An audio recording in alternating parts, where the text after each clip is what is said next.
So I'm going to talk about Harry Potter books, and then Peter and the Sword of Mercy, and James is going to talk about the Post-American World, Disc 2, more, because he's going to go through it quite in depth, because there's a lot of information there, and it's important stuff. Now, I wish it weren't important stuff, but that's the way it goes. The person who did the reading for both of these were the same. Oh, that's incredible. Yeah. So I'll talk about this one first. Jim Dale does a great job reading this. I had a tough time following it at times, but both James and I enjoyed Peter Pan stories, so we enjoyed this well enough. I used to love them when I was a kid. I'd love to go to Neverland, but wouldn't want to hang out with the Lost Boys or Captain Hook. Yeah, I used to find them really scary. Yes. Captain Hook. Yeah, one of the worst coaches to ever come down the pike, they used to call him, I think Captain Hook, what was his name? Keenan, Mike Keenan. Philly, lots of other. Did I put them all in the same box? Well, let's see what I did here. Okay, well, I don't know what I did because I have the Order of the Phoenix after. Okay, well, anyway, I will read this.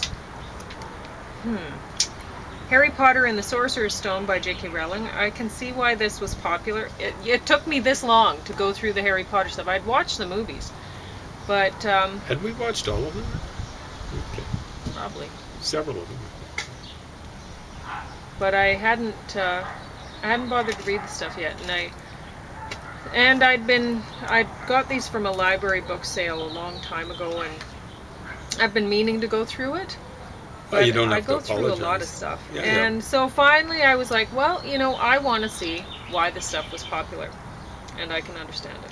So, the author uses her initials, like Victorian, pre-Victorian female authors, when there was interest in the supernatural and magic. So this brings people back to a time when there was a reaction against the Enlightenment. Harry is like a foster child being raised by people who aren't his parents. Many kids would like to believe that their real parents were interesting heroes. Many kids today are from divorced families and don't see or even know their fathers. If they do know their parents, they might want to think they were actually adopted and their real parents were amazing people. Harry is special but seems ordinary. Many kids want to think they're special and will soon have everyone worshiping them for their hidden talents. I used to tease my parents saying, I just tell me I was adopted, please. For their hidden talents. Harry is genetically special. Magic is in his genes, which takes society back to a time when people in many places believed in superior races. Since the world is overpopulated, this is becoming a popular notion again, and most people aren't even seeing that it's happening. But now that I've mentioned it, it should be obvious in this book. Harry is selected for the Gryffindor class of people, the Reds.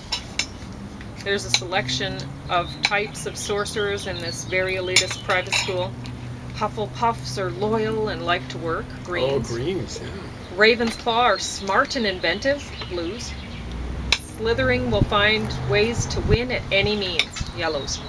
A Myers-Briggs selection process. There's a big mystery about how his parents died and their murderer vanished, even though he was the most powerful sorcerer. There are many small mysteries that Harry and his friends solve along the way. James says it's funny how this took over from The Lord of the Rings. Yeah, Yes. it's amazing. When was Prince Harry born? Long live the British monarchy? PPS, nice ad for Mars Bar. Is Mars a British company? PPPS, the villain wears a turban, and all of Harry's friends are Caucasian. I'll read Harry Potter in the Order of the Phoenix because it's in here. It's entertaining enough. I like that the newspaper is called the Daily Prophet. J.K. Rowling does a great job making various characters speak in a personalized manner.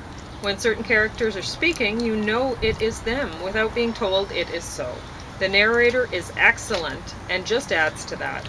It's also very smart. As the characters age, the books become longer and the language becomes more advanced to engage an aging reader. In this book, Harry and the whole school are banding together to fight corrupt management, the Ministry of Magic. Teens can relate. So I have that in that one. Let's see what I put in here.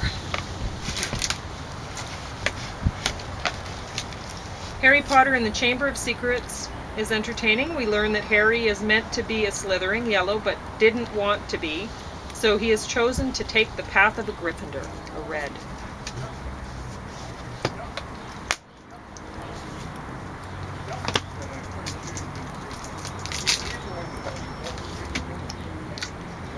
Harry Potter and the Prisoner of Azkaban.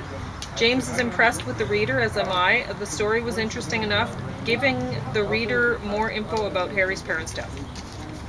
Right. I didn't write that much in that one. This one I found disturbing. I probably wrote that. Harry Potter and the Half-Blood Prince. It's troubling that the wizards keep slaves, house elves. I'm enjoying the story well enough. I watched these movies years ago, but had forgotten much of the stories. Jim Dale does an excellent job. James is very impressed with him. They couldn't have gotten a better reader. By far the best reader we've heard, says James. I think they left the creepy stuff out of the movies. I wrote, I will not tell lies cut into his arm. And the corpse is in the water. I mean, that is too much for a young audience. This is I don't know juvenile. what it's for. It says I don't know. Juvenile. That's too much. Too much. So, James is now going to talk about the post-American world. Or what Fareed Zakaria calls the post-American world. I'm not sure how post it really is going. And I'm going to drink hot lemon and honey and eat some Depends mango. a lot on the Americans. They can't afford to have too many Trumps. They can't afford to have too many George Bush. Well, traditional Republicans, George Bush Juniors, Reagans, Eisenhowers, Herbert Hoovers, Calvin Coolidge's, and Warren Gamaliel Hardings, Jerry Ford's, or Richard Nixon. I left one out, and that's by design. I think the only really competent one they've had in my lifetime, and even going back to my dad's birth,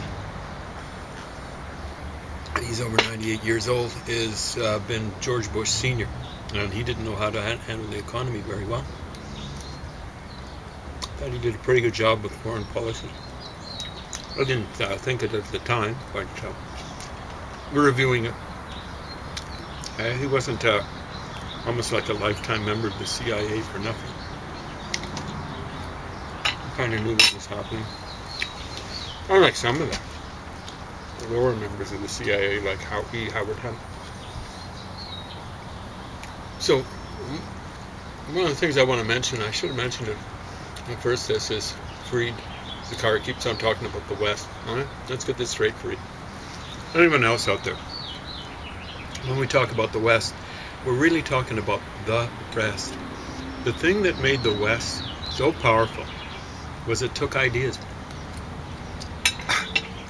from all over the place and amalgamated them, mixed and matched, dropped things out that didn't seem to work, and stuff like that. So you'll get people who hate so-called Western culture, and there are a lot of people who are the products of that culture in places like Berkeley and York University here in Canada, which is supposed to be the so-called most liberal arts university. It's pretty illiberal, really. Same thing with Berkeley. Berkeley's supposed to be liberal, pretty illiberal. I'm not talking about paleo-liberal or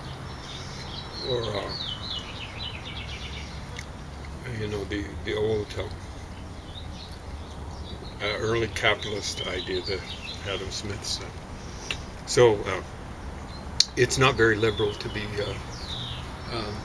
for censorship in the Herbert Marcuse. Hope I'm pronouncing his name correctly. Not that he deserves it. He's the guy saying, we can't afford, if we're going to have I don't know, like a free society, just have free speech, something like that, or a fair society or something. Can't afford to have free speech, and that's basically it's kind of like a god to some of these folks in the '60s who thought that they were so cutting edge. And I'm afraid he still is, you know, like, or at least that idea is like gospel truth for these oxymorons. So they're against free speech. They keep on hammering down, you know, like trying to come up with new words, and so the old words become bad words. Censor, censor, censor. I don't know. So you get all sorts of people saying, "Wow, Yeah, China." but really nothing changes that way but the words. It's just a way to. We've actually got to change the way people It's think. marketing. No. All it is it makes people think that, oh yes, things are changing. No. The only thing that's changing is the word that way. If you let the yellows actually get in the driver's seat of any kind of movement like that, whether it's environmentalism or racism or Feminism, whatever, all that they're going to do is hold society back. Essentially, nothing changes but the words. Yeah, and they specialize in alienating people. Hey, you better change the way you talk now. Better watch it. They'll never vote those kind of yellows into power for very long. So, the thing to do is try to change people's minds and hearts, not their tongues, not the way they talk. So, you get people saying, these are like university profs. Wow, you know, back in the Middle Ages, like 800 AD, 850 AD, the Muslims, particularly the Arabs, were way ahead of the West. Don't know what happened, but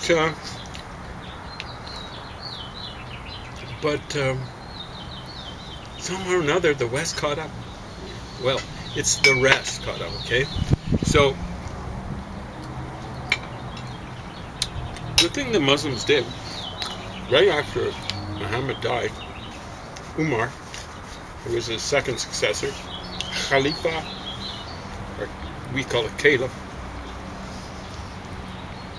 he, was conquering Egypt, conquering Mesopotamia. I believe he's the guy who conquered Persia and stuff like that. All these places were way, way, way more civilized than the Arabs had been. The Arabs, for some reason or another, though they were right next door to the Fertile Crescent, just never got around to really doing much. They had eventually developed a writing system, but they had things that we might call cities, settlements, towns, whatever. Mecca was one, Medina was another, but they just never got around. You know, they were next door to the first two civilizations ever developed, the Egyptian and the Mesopotamian. Never got around to it until about 500 AD. And you only have to look, compare. That's when the English basically started getting civilized. Compare and contrast Saudi Arabia and England. Wow. England, like around 1850, was way ahead of all the rest of the world. So what happened? You know, like you look at a guy called about 850, Ma'mun, probably severely mispronouncing his name. He tried to, I guess you'd call it Iranify or something like that, or Persianify Muslim culture. And that got swatted down pretty quickly. So, you know, they'll be talking about how Ma'mun was this awesome guy, you know, amongst the Muslims, what's he called? The Prince of the Enlightened? No, the Prince of the Infidels. So he's trying to make it cosmopolitan and gets swatted down. So you look at what happened. Everyone's talking about how Christians burned the library in Alexandria, and the Muslims didn't get around to doing it. I haven't looked at it carefully, but my suspicion is they both did. Huh? But the key thing is, like, what was it like? What was Alexandria like? See, Alexandria is in a place where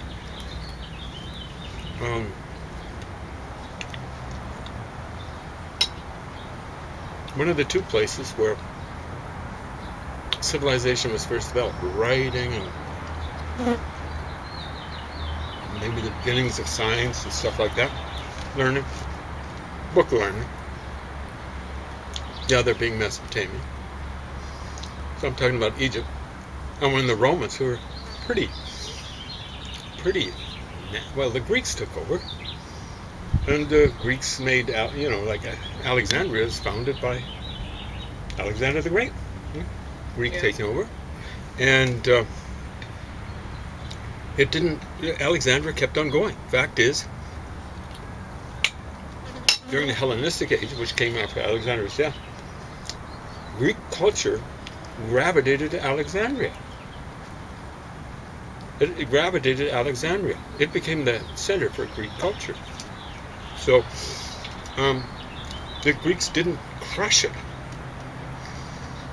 Then the Romans take over. Yeah, well, he talks about that. I mean, he talked about how culture matters, and he talked about China. And I'm not criticizing. I'm criticizing him about saying the West and stuff like that. Because he pointed it out. He said that with China, there'd be one emperor would build great ships or use cannons or whatever, and then he'd make sure that all the technology was erased so that people couldn't copy it or whatever, right? And so then for hundreds of years, nobody in China knew how to use a cannon or whatever, right? So they weren't going forward. It was just basically you had this mafia boss, and once he was done, you were back to before he was even there. Everything was erased again, right? So I was leading up to the China thing you were. The Ming Dynasty. I wasn't forgetting. Okay. But thank you, for obviously listening. Well, no. Obviously you're listening. So. Oh, sorry, Angel. So you got Alexandria there. The Romans take over, and it's still a center for learning. I think it'd still be a center of learning even after the Christians killed off. I think her name was Hypatia or something like that. When would that be? Maybe 300 A.D. I don't think she was a great mathematician. I don't think her dad was, but she was a mathematician. Christians killed her.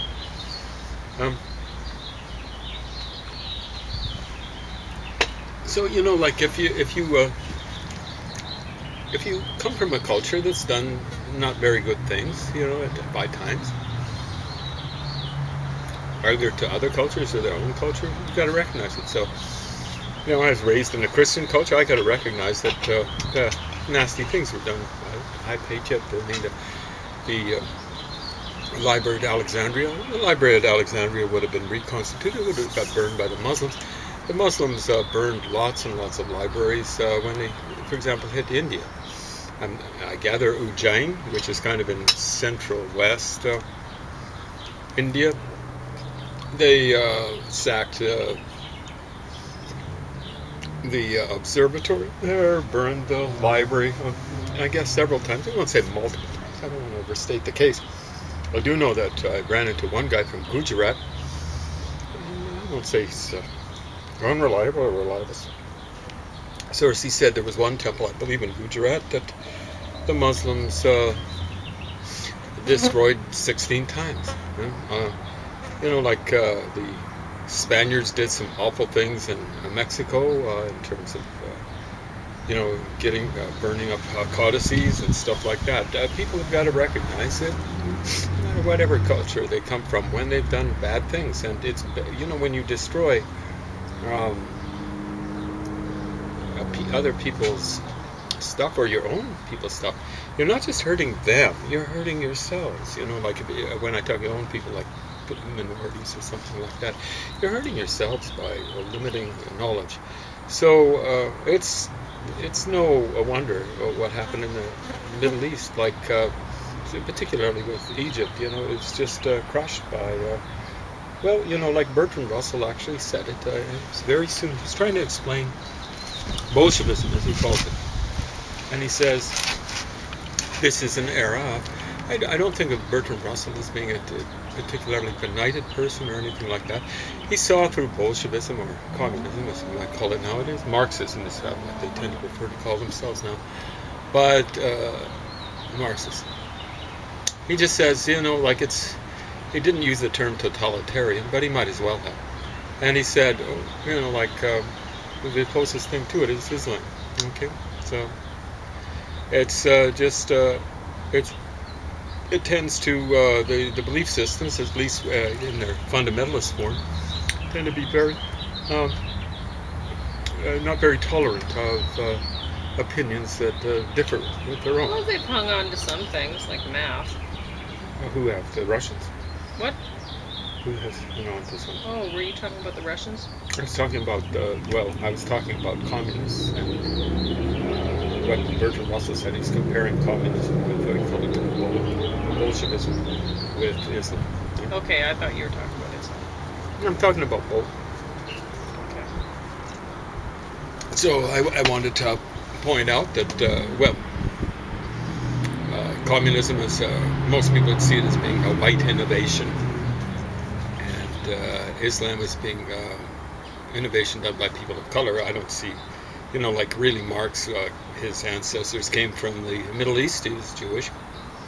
Engels was sounds as though he was very German, and really their Arabs are, you could say color.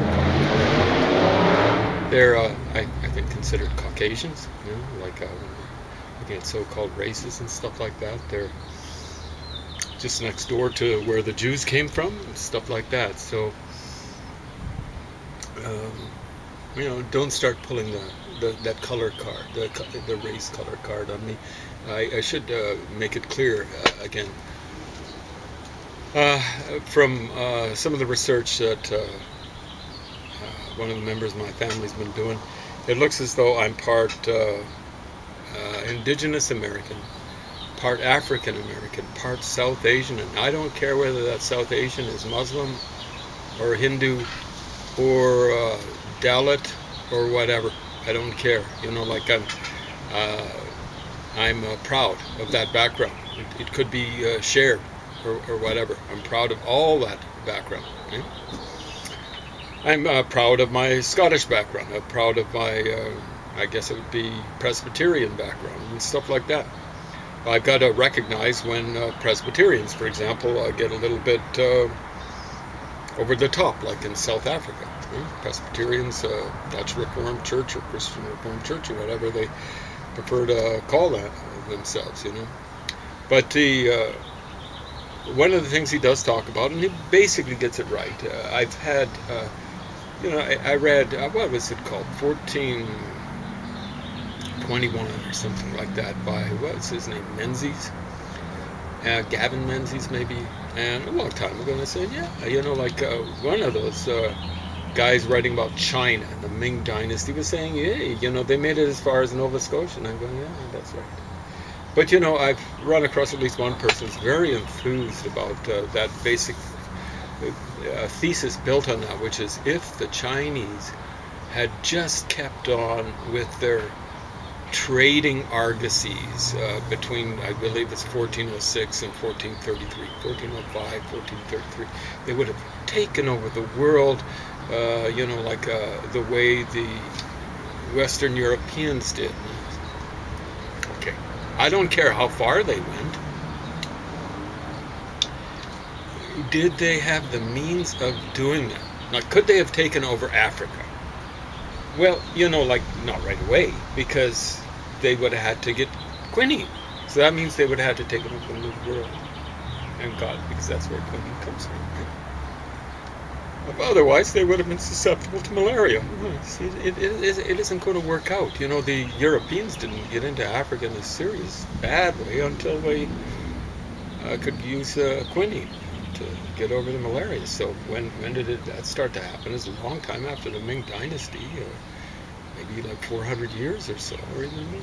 So, you know, like I tend to think the colonial era, what they call it should be called the imperial era. Colonial is a bad designation. Colonial means you send colonists out.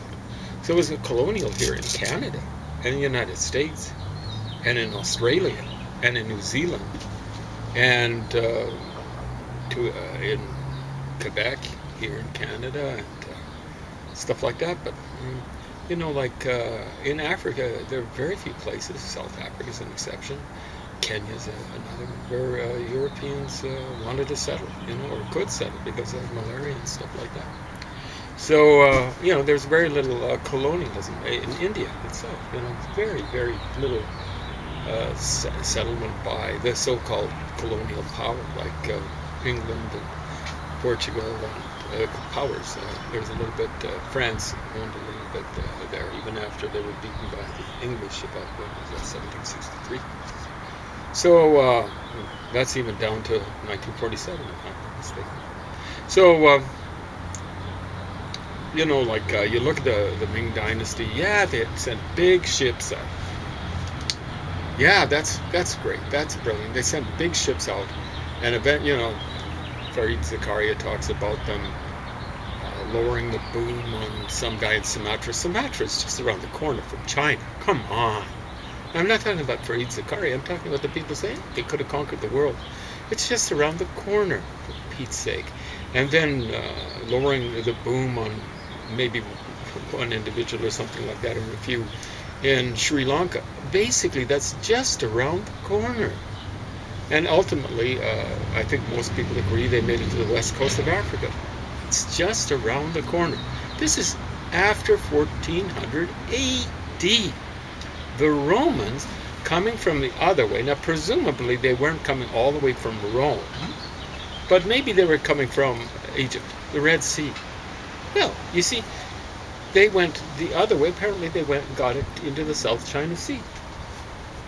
Okay, so they went the same distance going the other way. So going from east to west doesn't make it it's not that much more difficult. It's not like you're swimming against the tide.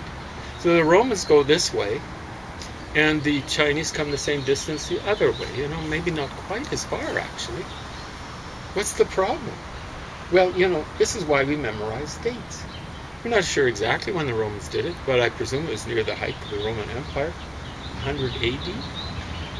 Oh, 100 and 1400. That's a 1300-year difference. Wake up and smell the coffee. You know, like, this is not a great achievement. What the Chinese would have been doing, I suspect, is just coasting. And when you're coasting, you're just saying, hey, folks, can you send a pilot out or something like that? Well, you don't have to do that. You just follow the coast. So this is supposed to compare with the achievements of Columbus. He's going across open water. It's totally different. Doesn't even compare with what the Vikings were doing. Because the Vikings had to go across some serious open waters. Not quite like Columbus. And the Vikings are doing it 400 years